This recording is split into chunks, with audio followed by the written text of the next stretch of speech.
What's going on, guys? Welcome back to the Independent Experience. I'm Indy XP, and we're coming to you again this morning, Wednesday, April 29th, 2020. Had a very interesting day on the markets yesterday.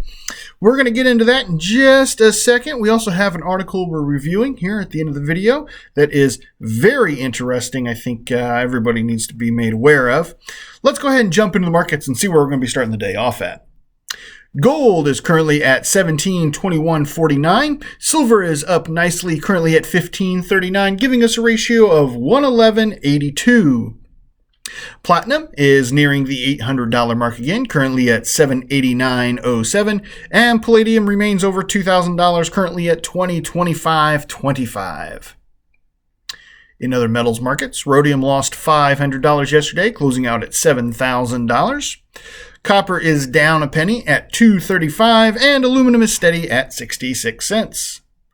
Barrels of crude oil did actually have a positive gain. That's impressive. It's up $2.05, currently at $14.39. We had a roller coaster day on the NASDAQ, the S&P 500, and the Dow Jones yesterday. The Dow was up majority of the day, but did close down 32 points at 24,101.55.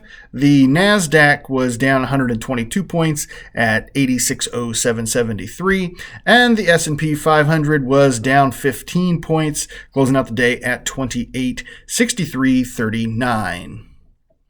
Dow futures are pointing up slightly this morning, so we should see a little bit of a bump right at the opening bell.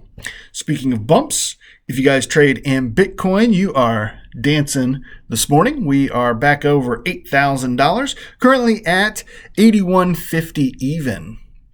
If you guys happen to trade in the Utah Gold back, those are going off at $2.99 currently.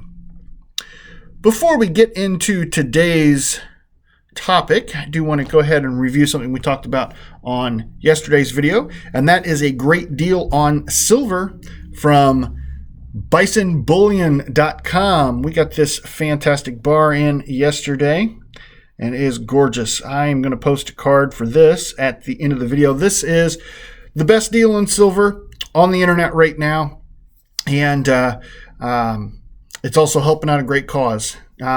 Make sure you check out the video I'm going to be posting at the end. Go back and check that out and slide on over. Show them some love. This 10-ounce bar, hand poured and hand stamped, is like $200 with shipping included. So yeah, so that's impressive. So make sure you check that video out and you check out bisonbullion.com. In today's video, we are also adding a tube of dimes. Everybody loves that dime jingle jangle. Everybody loves that jingle jangle, even when it's constitutional. Whoa. All right. Got a full tube of those. Picked those up at the gun and ammo store the other day. Pretty happy about that purchase. Got a really good deal on that. Picked up a few other items there. We'll get to show you here later in the week. But one of which was a really good deal. I think you guys will be excited about that. Getting the dimes back in the tube. There we go. All right. Another tube of constitutional dimes going in the stack.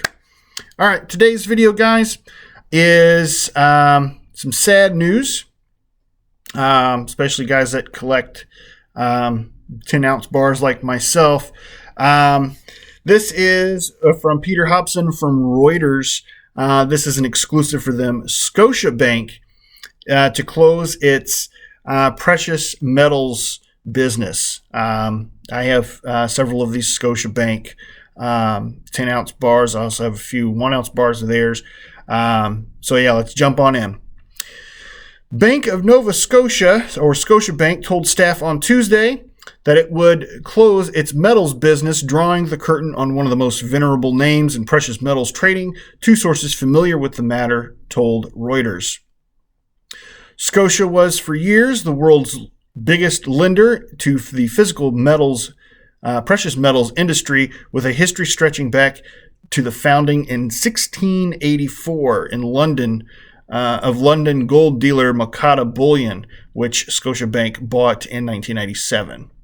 Once a global player, with more than 100 staff and offices from New York and London to India and Hong Kong, the bank sharply downsized the business in 2018 after a strategic review and unsuccessful attempt to find a buyer. But it remains one of the 5 banks that settle gold trades and one of 12 market makers that provide liquidity in the London market. It is also a participant in daily auctions that set the globally used gold benchmark price. Quote, Scotia had a global call with all of its metals staff and said it was shutting down its metals business, end quote, said one of the sources. The plan is to unwind the metals business, said another. A spokeswoman for Scotiabank declined to comment. Sources said Scotia would not take on new businesses and would wind down existing activities by around the beginning of 2021. So it sounds like they're going to pretty much take the rest of the year to wind this down and shut it down. Some staff would be kept on over that period while others would be made redundant, he said. Around 15 people worked in Scotia's metals business, industry sources said. Around 3/4 of them had precious metals, of them in precious metals, and the remainder in industrial metals. Is compared to about 140 that they had just 5 years ago, the source said. So Scotiabank is closing its doors on precious metals. So how is that going to affect our metals markets, gold in particular? Obviously, it's going to affect silver as well. Honestly,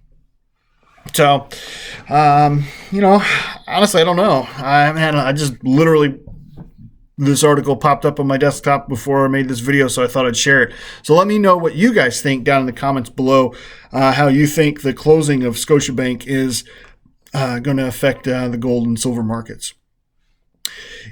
Guys, I do greatly appreciate every single one of you, and if you happen to appreciate old Indy XP, go ahead and hit that thumbs up button right there. If you happen to be new to the independent experience, why don't you consider go ahead and hitting that subscribe and jingle jangle bell right there in the corner, bing bong, so you can be notified of when new content is coming out.